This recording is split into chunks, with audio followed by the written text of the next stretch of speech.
ഭാര്യാഭർത്താക്കന്മാർ ദൈവവേലയിൽ ഒരുമിച്ച് പ്രവർത്തിക്കുന്നത് ഏറെ ഫലകരമായിരിക്കും. അത് എന്നും അഭികാമ്യമാണ്. എന്നാൽ അത് സാഹചര്യത്തിൻ്റെ സമ്മർദ്ദത്താൽ ആകരുത്. അത് വലിയ അപകടമാണ്. ഞാൻ വിവരിക്കാം.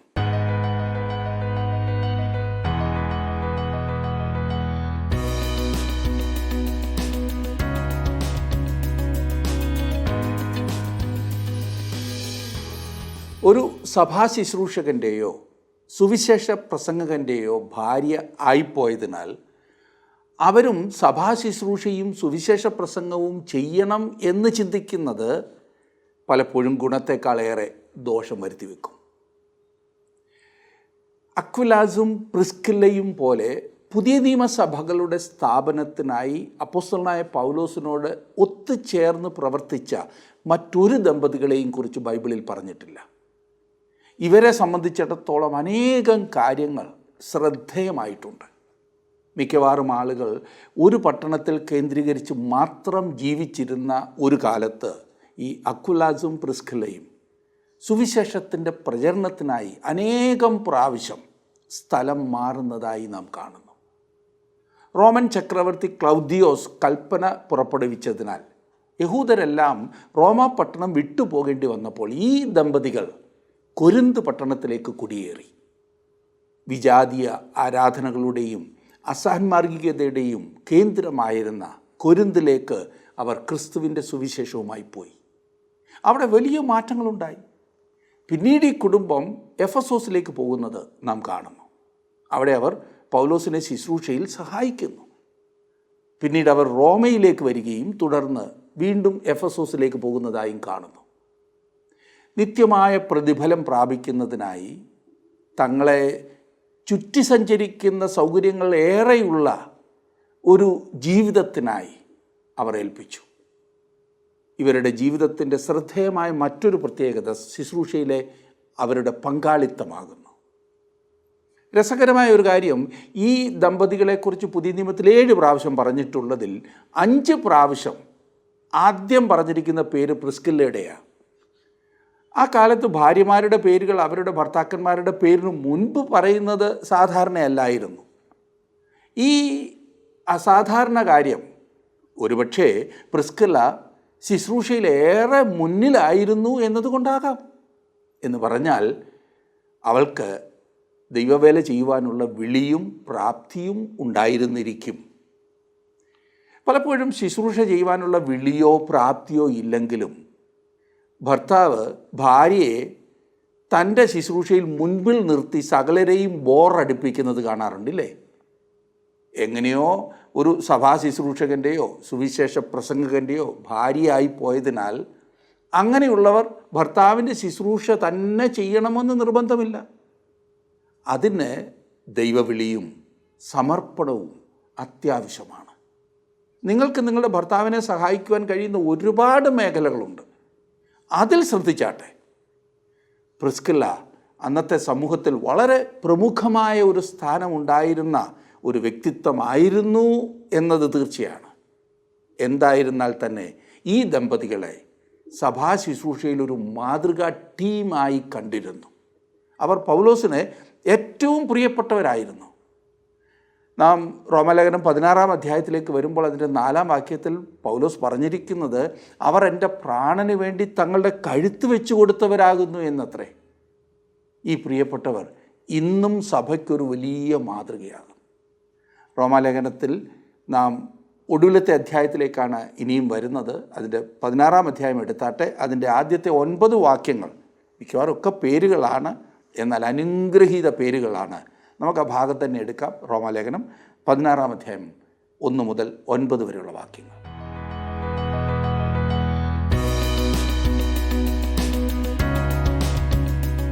ഇന്നിനിയും റോമാലേഖനത്തിന്റെ ഒടുവിലത്തെ അധ്യായമാകുന്നു നാം പഠിക്കുവാൻ പോകുന്നത്. ഈ 16-ാം അധ്യായം വളരെ വളരെ പ്രയോജനപ്പെടുന്ന ഒരു അധ്യായം കൂടിയാകുന്നു. ആദിമ നൂറ്റാണ്ടിൽ റോമാ സാമ്രാജ്യത്തിലെ സഭയിൽ സുവിശേഷം എത്ര പ്രായോഗികമായിരുന്നു എന്ന് ഈ അധ്യായം വ്യക്തമാക്കുകയാണ് ചെയ്യുന്നത്.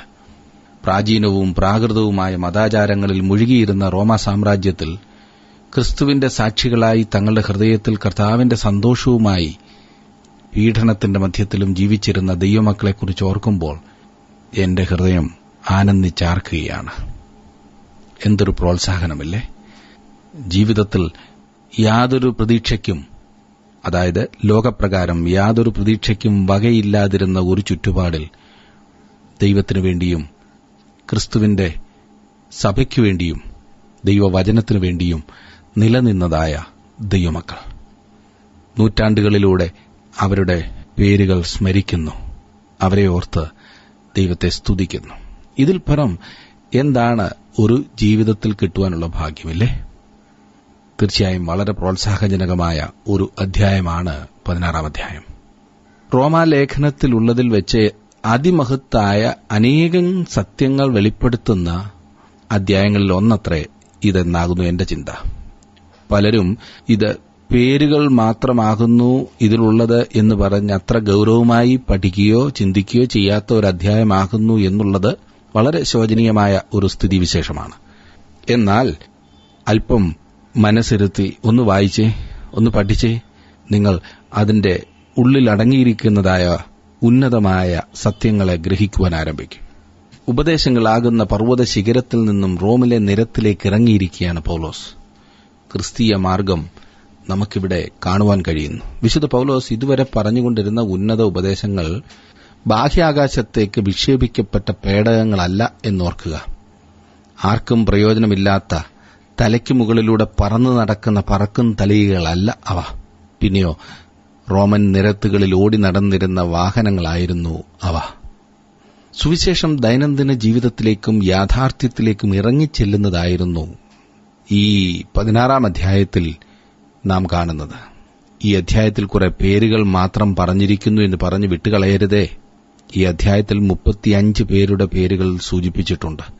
അവർ റോമിൽ പാർത്തിരുന്ന വിശ്വാസികളോ അഥവാ പൌലോസിനോടുകൂടെ ഉണ്ടായിരുന്ന വിശ്വാസികളോ ആയിരുന്നു എന്നോർക്കണം. ഈ ലേഖനം എഴുതുമ്പോൾ പൌലോസ് അപ്പോസ്തലൻ കൊരിന്തിലായിരുന്നു എന്ന് ചിന്തിക്കാവുന്നതത്രേ. റോമൻ തത്വജ്ഞാനത്തിനും ആചാരത്തിനും വ്യത്യസ്തമായി ഇവിടെ പരസ്പര സ്നേഹവും കരുതലും വ്യക്തമാക്കപ്പെട്ടിരിക്കുന്നു. ഈ വിശ്വാസികൾ വ്യത്യസ്തരായിരുന്നു. റോമാക്കാർ ഇവരെ കണ്ടിട്ട് ഈ ക്രിസ്ത്യാനികൾ തമ്മിൽ എത്ര സ്നേഹമുള്ളവരാണ് എന്ന് അതിശയിച്ചിരുന്നു. എത്ര മനോഹരമായ ഒരു മാതൃക! ഇന്നും ലോകത്തിന് കാഴ്ചവെക്കുവാൻ വിശ്വാസികളായ നമ്മുടെ കൈവശമുള്ളത് അന്യോന്യമുള്ള സ്നേഹവും വിശുദ്ധമായൊരു ജീവിതവും മാത്രമാണ്.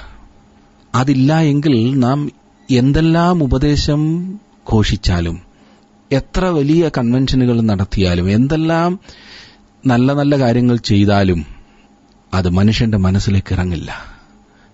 മറ്റുള്ളവർ നോക്കിയിട്ട് പറയും, എന്താ വ്യത്യാസം? അവിടെയും അടി, ഇവിടെയും അടി, ഇവിടെ കുറച്ച് കൂടിപ്പോയി എന്ന് മാത്രം. ഈ റോമാലേഖനം 16-ാം അധ്യായം താങ്കൾ പഠിക്കുമ്പോൾ ഈ പശ്ചാത്തലം പ്രത്യേകം മനസ്സിൽ വെക്കണം.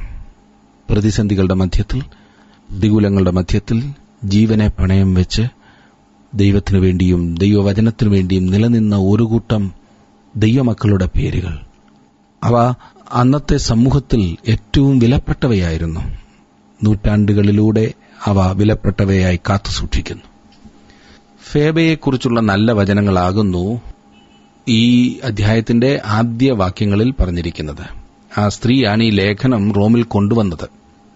നമ്മുടെ സഹോദരിയും കെങ്ക്രയ സഭയിലെ ശുശ്രൂഷക്കാരത്തിയുമായ ഫേബയെ നിങ്ങൾ വിശുദ്ധന്മാർക്ക് യോഗ്യമാവണ്ണം കർത്താവിന്റെ നാമത്തിൽ കൈക്കൊണ്ട് അവൾക്ക് നിങ്ങളുടെ സഹായം വേണ്ടുന്ന ഏത് കാര്യത്തിലും സഹായിക്കേണ്ടതിന് ഞാൻ നിങ്ങളെ ഭരമേൽപ്പിക്കുന്നു.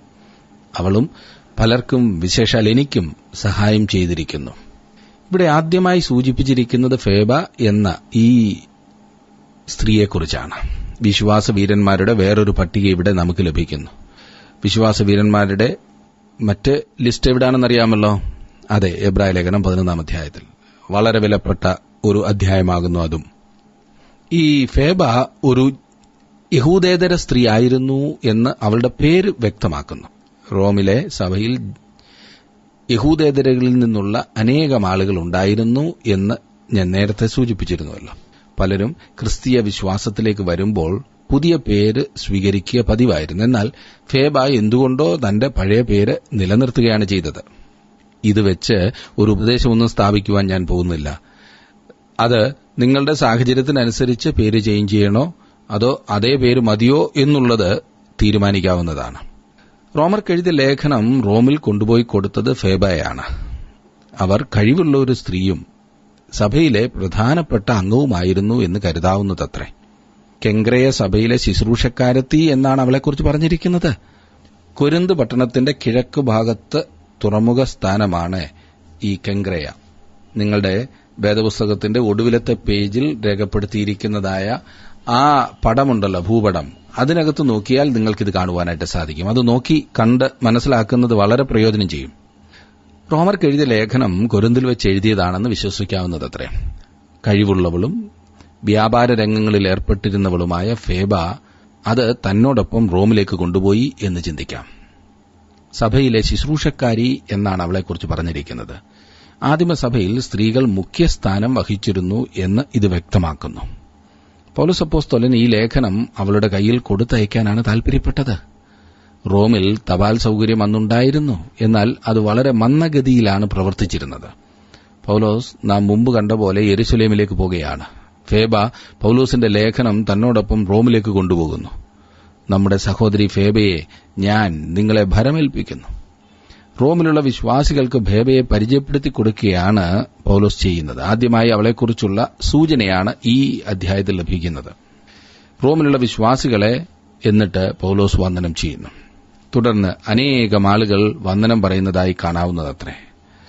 3-4 വാക്യങ്ങൾ നോക്കിക്കേ. ക്രിസ്തുയേശുവിൽ എന്റെ കൂട്ടുവേലക്കാരായ പ്രിസ്കയെയും അക്വിലാവെയും വന്ദനം ചെയ്യുവിൻ.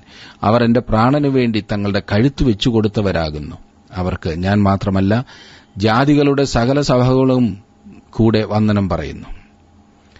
ജാതികളിൽ അനേകർ റോമാസഭയിലുണ്ടായിരുന്നു എന്ന് നാം കണ്ടുകഴിഞ്ഞുവല്ലോ. പ്രിസ്കില്ലയും അക്വിലാവും യഹൂദ ദമ്പതികളായിരുന്നു. എപ്രകാരമാണ് പൗലോസ് അവരെ മുമ്പ് കണ്ടുമുട്ടിയത്? അവർ എപ്രകാരം പൗലോസിനെ സഹായിച്ചിട്ടുണ്ട്? അക്വിലാവും പ്രിസ്കയും റോം നഗരം വിട്ടുപോകേണ്ടതായ സാഹചര്യമുണ്ടായി. അവർ കൊരിന്ത് പട്ടണത്തിൽ വരികയും തങ്ങളുടെ തൊഴിൽ ചെയ്ത് അവിടെ ജീവിക്കുകയും ചെയ്തു. അപ്പോൾ പൗലോസ് കൊരിന്തിലുണ്ടായിരുന്നു. കൊരിന്ത് വ്യവസായ പ്രാധാന്യമുള്ള ഒരു കേന്ദ്രമായിരുന്നു. പൗലോസും തന്റെ തൊഴിൽ അവിടെ ചെയ്തുകൊണ്ടിരുന്നു. എല്ലാവരും കൂടാരപ്പണിക്കാരായിരുന്നതിനാൽ അവർ അടുക്കുവാൻ കാരണമായി. അപ്പോസ്തലപ്രവൃത്തികളുടെ പുസ്തകം 18-ാം അധ്യായത്തിന്റെ 1 മുതൽ 3 വരെയുള്ള വാക്യങ്ങളിൽ നിന്നും ഈ പശ്ചാത്തലം അല്ലെങ്കിൽ ഈ സംഭവം നമുക്ക് കാണുവാൻ സാധിക്കും. അവിടെ വെച്ച് പൗലോസ് അവരെ കർത്താവിലേക്ക് ആനയിച്ചു. പിന്നീട് പൗലോസിനോടൊപ്പം അവർ എഫെസോസിലും ഉണ്ടായിരുന്നു. തങ്ങളുടെ വ്യാപാരത്തോടുള്ള ബന്ധത്തിലായിരിക്കാം അവർ എഫെസോസിലേക്ക് പോയത്. അപ്പോസ്തലപ്രവൃത്തികൾ 18-26 അവർ അപ്പല്ലോസിന് സഹായമായിരുന്നു എന്ന് പറഞ്ഞിരിക്കുന്നു. അപ്പല്ലോസിനെ കുറിച്ച് പറയുന്നത് അവൻ പള്ളിയിൽ പ്രാഗൽഭ്യത്തോടെ പ്രസംഗിച്ചു തുടങ്ങി. അക്വിലാവും പ്രിസ്കില്ലയും അവന്റെ പ്രസംഗം കേട്ടാറെ അവനെ ചേർത്തുകൊണ്ടു. ദൈവത്തിന്റെ മാർഗം അധികം സ്പഷ്ടമായി അവന് തെളിയിച്ചു കൊടുത്തു. നാം അവരെ ആദ്യമായി കാണുമ്പോൾ അക്വിലാവും പ്രിസ്കില്ലയും എന്നാണ് അവരെക്കുറിച്ച് പറഞ്ഞിരിക്കുന്നതായി വായിക്കുന്നത്. എന്നാൽ ഇവിടെ റോമർക്കെഴുതിയ ലേഖനത്തിൽ പ്രിസ്കയും അക്വിലാവും എന്നാണ് എഴുതിയിരിക്കുന്നത്. എന്തുകൊണ്ടാണ് അവരുടെ പേരുകൾ ഈ ക്രമം തിരിച്ചിവിടെ പറഞ്ഞിരിക്കുന്നത് എന്നെനിക്കറിയില്ല. ആത്മീയ കാര്യങ്ങളിൽ സ്ത്രീ മുമ്പന്തിയിലായിരുന്ന സാഹചര്യമാണ് ഇവിടെ കാണുവാൻ കഴിയുന്നത് എന്നത്ര ഞാൻ വിശ്വസിക്കുന്നത്. അവർ രണ്ടുപേരും ക്രിസ്തുവിന്റെ വേലക്കാരായിരുന്നുവെങ്കിലും പ്രിസ്കില്ല ആത്മീയ കാര്യങ്ങളിൽ നേതൃത്വം കൊടുക്കുവാൻ തുടങ്ങിയിരിക്കുന്നു എന്ന് ചിന്തിക്കാവുന്നതത്രേ. നോക്കണേ, കർത്താവിനു വേണ്ടി പ്രയോജനപ്പെട്ടതായ ഒരു കുടുംബം. താങ്കളുടെ വിലപ്പെട്ട നിർദ്ദേശങ്ങളും അഭിപ്രായങ്ങളും പ്രാർത്ഥനാ വിഷയങ്ങളും ഇന്ന് തന്നെ ഞങ്ങളെ വിളിച്ചറിയിക്കുക. വിളിക്കേണ്ട നമ്പർ 8281384455.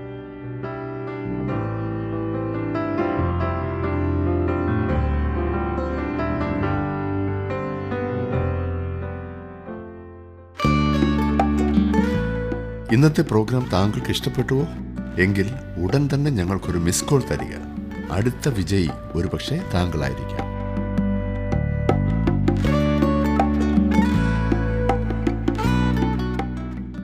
അഞ്ചാം വാക്യം. അവരുടെ വീട്ടിലെ സഭയെയും വന്ദനം ചെയ്യുവീൻ. ആസിയിൽ ക്രിസ്തുവിന് ആദ്യഫലമായി എനിക്ക് പ്രിയനായ എപ്പനത്തോസിന് വന്ദനം ചൊല്ലുവീൻ.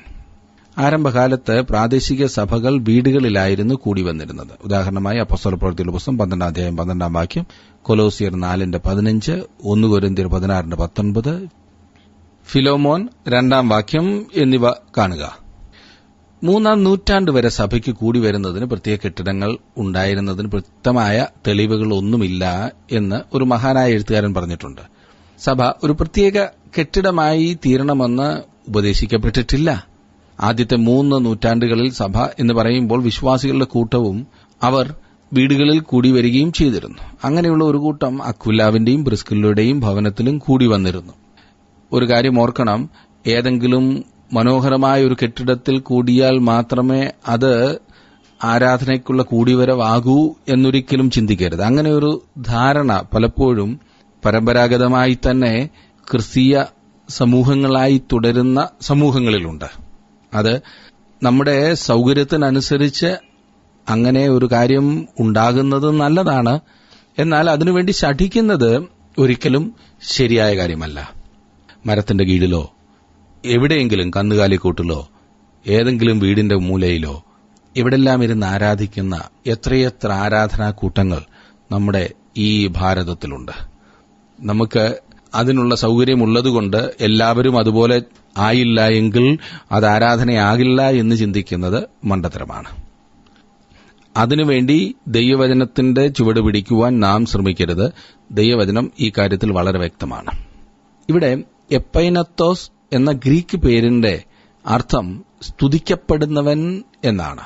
അഖായയിൽ ആദ്യമായി പൌലോസിന്റെ പ്രവർത്തനത്തിൽ ക്രിസ്തുവിങ്കിലേക്ക് വന്നവൻ അവനായിരിക്കുമെന്നാണ് വ്യക്തമാക്കുന്നത്.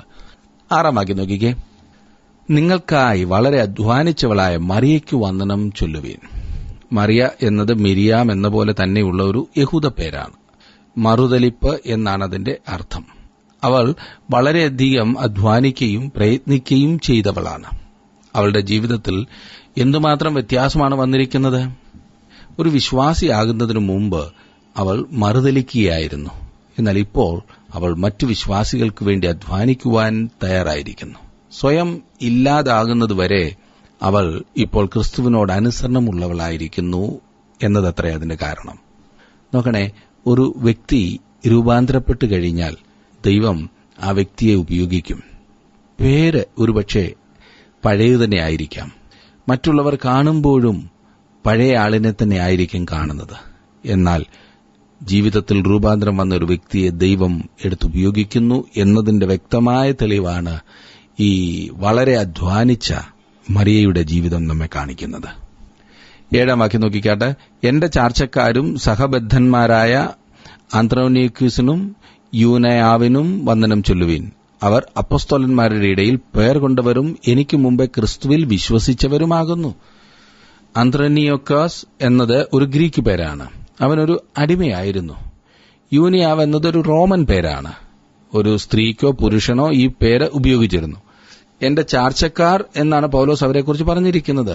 അവരും പൌലോസിനെ പോലെ ബെന്യാമിൻ ഗോത്രത്തിൽപ്പെട്ടവനായിരുന്നു എന്ന് അതിനർത്ഥം നൽകാവുന്നതാണ്. അടുത്ത രക്തബന്ധത്തിൽപ്പെട്ടവനായിരിക്കണം എന്നതിനർത്ഥമില്ല. അവർ എന്റെ സഹബദ്ധന്മാർ ആണ് എന്നും പൌലോസ് അവരെക്കുറിച്ച് പറഞ്ഞിരിക്കുന്നു. റോമ സാമ്രാജ്യത്തിലെ കാരാഗ്രഹങ്ങളിൽ ഏതെങ്കിലും ഒന്നിൽ വെച്ച് പൌലോസ് അവരെ കണ്ടുമുട്ടി എന്ന് വ്യക്തമാക്കപ്പെട്ടിരിക്കുന്നു. അപ്പോസ്തലന്മാർ ഇവരെ രണ്ടുപേരെയും നല്ലവണ്ണം അറിഞ്ഞിരുന്നു. അവർക്ക് ഇവരെ നല്ല ബഹുമാനവുമായിരുന്നിരിക്കണം. പൌലോസ് അല്ല അവരെ ക്രിസ്തുവിലേക്ക് നടത്തിയത്. കാരണം അവൻ ക്രിസ്തുവിൽ വിശ്വസിക്കുന്നതിന് മുൻപ് തന്നെ അവർ ക്രിസ്തുവിലായിരുന്നു. പ്രത്യേകവും അസാധാരണവുമായ സാഹചര്യത്തിൽ പൌലോസിനാൽ സ്ഥാപിതമായ സഭയാണ് റോമയിലെ സഭ. കൊരിന്തിലെ വ്യാപാര സ്ഥലത്ത് വെച്ച് പൌലോസ് അപ്പോസ്തലൻ അക്വിലാവിനെയും പ്രിസ്കില്ലയെയും കണ്ടുമുട്ടി. തുടർന്ന് ഈ രണ്ടുപേരെ അവൻ ജയിൽ മുറിയിൽ കണ്ടുമുട്ടി. അവർ പിന്നീട് റോമിലേക്ക് കടന്നുപോയി അവിടെ സഭ രൂപീകരിക്കുകയാണ് ചെയ്തത്. നോക്കണേ, പൌലോസ് ഇതിന്റെ പിൻപിൽ എങ്ങനെ പ്രവർത്തിച്ചു എന്ന് കാണുവാനായിട്ട് സാധിക്കും. വളരെയേറെ ചിന്താക്കുഴപ്പങ്ങൾ ഉണ്ടാക്കുന്ന പല അഭിപ്രായങ്ങളും റോമിലെ സഭാസ്ഥാപനത്തെ ചുറ്റിപ്പറ്റിയുണ്ട് എന്ന് നമുക്കറിയാം. എന്നാൽ അവിടുത്തെ സഭ പൌലോസിനാൽ സ്ഥാപിക്കപ്പെട്ടു എന്ന് നമുക്ക് കാണുവാൻ സാധിക്കും. എന്ന് പറഞ്ഞാൽ പൌലോസ് കർത്താവിലേക്ക് കൊണ്ടുവന്നതായ ആളുകൾ പിന്നീട് റോമയിൽ പോയി അവിടെ സുവിശേഷം അറിയിക്കുകയും സഭ സ്ഥാപിക്കുകയും ചെയ്തു. 8ഉം 9ഉം വാക്യങ്ങൾ നോക്കിക്കേ. കർത്താവിൽ എനിക്ക് പ്രിയനായ അംബ്ലിയാത്തോസിന് വന്ദനം ചൊല്ലുവീൻ. ക്രിസ്തുവിൽ ഞങ്ങളുടെ കൂട്ടുവേലക്കാരനായ ഉർബാനോസിനും എനിക്ക് പ്രിയനായ സ്കാക്കുവിനും വന്ദനം ചൊല്ലുവീൻ. അംബ്ലിയാത്തോസ് എന്നത് സാധാരണ അടിമകൾക്ക് നൽകിയിരുന്ന പേരാണ്. ആദിമ ക്രിസ്ത്യാനികളുടെ ശവകുടീരങ്ങളിൽ ബഹുമാന സൂചകമായി ഈ പേര് കണ്ടിരുന്നു. ഇദ്ദേഹം പൌലോസിന്റെ ശുശ്രൂഷയിൽ മാനസാന്തരപ്പെട്ട ഒരു വ്യക്തിയായിരുന്നിരിക്കണം. ഉർബനോസ് ഇതും അടിമകൾക്ക് ഉപയോഗിച്ചിരുന്ന ഒരു പൊതുനാമമാണ്. അവനൊരു നഗരവാസിയായിരുന്നു എന്ന് ഇതിനർത്ഥമുണ്ട്. വിശ്വാസികളോടൊപ്പം ഒരു യഥാർത്ഥ പ്രവർത്തകനായി അവനെ ഇവിടെ വിശേഷിപ്പിച്ചിരിക്കുന്നു. സ്കാക്കു ഇത് ഒരു പുരുഷനാമമാണ്. അവൻ പൌലോസിന് മാത്രമല്ല സഭയ്ക്കും പ്രിയനായിരുന്നു എന്ന് കാണുവാനായിട്ട് സാധിക്കും. 10ാം വാക്യത്തിൽ ക്രിസ്തുവിൽ സമ്മതനായ അപ്പലേസിന് വന്ദനം ചൊല്ലുവീൻ. അരിസ്തോലബോസിന്റെ ഭവനക്കാർക്ക് വന്ദനം ചൊല്ലുവീൻ. അപ്പലേസ് സമ്മതനായ വ്യക്തിയാണ്. അവനൊരു യഹൂദനോ ഗ്രീക്കുകാരനോ ആയിരിക്കണം. ആ പേര് യഹൂദന്മാരുടെ ഇടയിൽ സർവ്വസാധാരണമായിരുന്നു എന്ന് നമുക്ക് കാണുവാൻ സാധിക്കും. അവൻ ചില പരിശോധനകളിൽ വീഴാതെ നിന്നവനാണ്. അവൻ ഏതോ ഒരു സഭയിലെ, അക്കാലത്തെ ഒരു സഭയിലെ ബിഷപ്പായിരുന്നു എന്ന് ചില പാരമ്പര്യങ്ങൾ പറയുന്നുണ്ട്. ഏതായാലും അതിനെക്കുറിച്ച് വ്യക്തമായി നമുക്കറിയില്ല. പിന്നെ അരിസ്തബുലോസ് ഹെരോദ രാജാവിന്റെ കൊച്ചുമകനായിരുന്നു എന്ന് അറിയപ്പെടുന്നു. അല്ല എങ്കിൽ തന്റെ യജമാനന്റെ പേര് സ്വീകരിച്ച ഒരു അടിമയായിരുന്നിരിക്കാം. അതിനെക്കുറിച്ച് വ്യക്തമായ അറിവ് നമുക്ക് ലഭിക്കുന്നില്ല. അത് നാം അത്രയും വിവരമായി അറിയണമെന്ന് പൌലോസും ആഗ്രഹിച്ചു കാണില്ല. അതുകൊണ്ടാണല്ലോ ഈ പേരുകൾ മാത്രം പറഞ്ഞു പോയത്. ഏതായാലും ആർക്കിതെഴുതിയോ അവർക്കറിയാമായിരുന്നു ഇവരുടെ മാഹാത്മ്യം. അത്ര ഉന്നതമായ സ്ഥാനങ്ങൾ അലങ്കരിച്ചിരുന്ന പ്രിയപ്പെട്ടവർ. 11ാം വാക്യം എന്റെ ചാർച്ചക്കാരനായ ഹെരോദിയോന് വന്ദനം ചൊല്ലുവീൻ. നർക്കിസോസിന്റെ ഭവനക്കാരിൽ കർത്താവിൽ വിശ്വസിച്ചവർക്ക് വന്ദനം ചൊല്ലുവീൻ. എന്റെ ചാർച്ചക്കാരൻ എന്ന് പറഞ്ഞിരിക്കുന്നതിനാൽ ഹെരോദിയോൻ ഒരു യഹൂദനായിരുന്നു എന്ന് വ്യക്തമത്രേ. ഹെരോദാവിന്റെ കുടുംബത്തെ സൂചിപ്പിക്കുന്ന ഒരു പേരാണിത്. അവൻ ഹെരോദാവിന്റെ അടിമയായിരുന്നതുകൊണ്ട് ആ പേര് സ്വീകരിക്കാനാണ് ഇടയുള്ളത്. നർക്കിസോസ് അഗ്രിപ്പ രാജാവ് വധിച്ച പ്രശസ്തനായ ഒരു ആളിന്റെ പേരാണിത്. ഇവിടെ പറഞ്ഞിരിക്കുന്ന നർക്കിസോസ് ഒരുപക്ഷെ നേരത്തെ നർക്കിസോസിന്റെ അടിമയായിരുന്നിരിക്കണം, നമുക്കറിയില്ല. ഏതായിരുന്നാലും അന്നത്തെ സഭയിൽ ചെറുതും വലുതുമായ ഓരോ ഉത്തരവാദിത്തങ്ങൾ വഹിച്ചിരുന്ന ഓരോ വ്യക്തികളെയും ഉന്നതരായി കണ്ട് ഇവിടെ പൌലോസ് തന്റെ ലേഖനത്തിൽ പേരുദ്ധരിച്ച് മാനിക്കുകയാണ് ചെയ്യുന്നത്.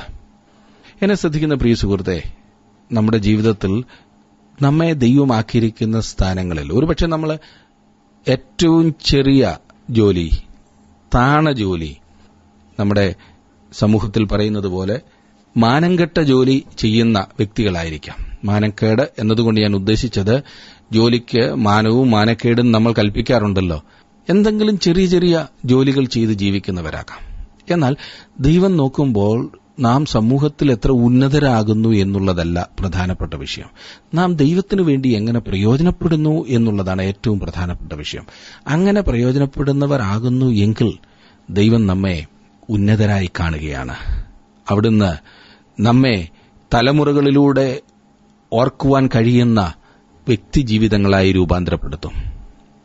എന്നെ ശ്രദ്ധിക്കുന്ന പ്രിയ സഹോദര, പ്രിയ സഹോദരി, താങ്കളെ ദൈവമാക്കിയിരിക്കുന്ന സ്ഥാനത്ത് വിശ്വസ്തയോടുകൂടെ ആയിരിക്കാൻ സാധിക്കുന്നുണ്ടോ?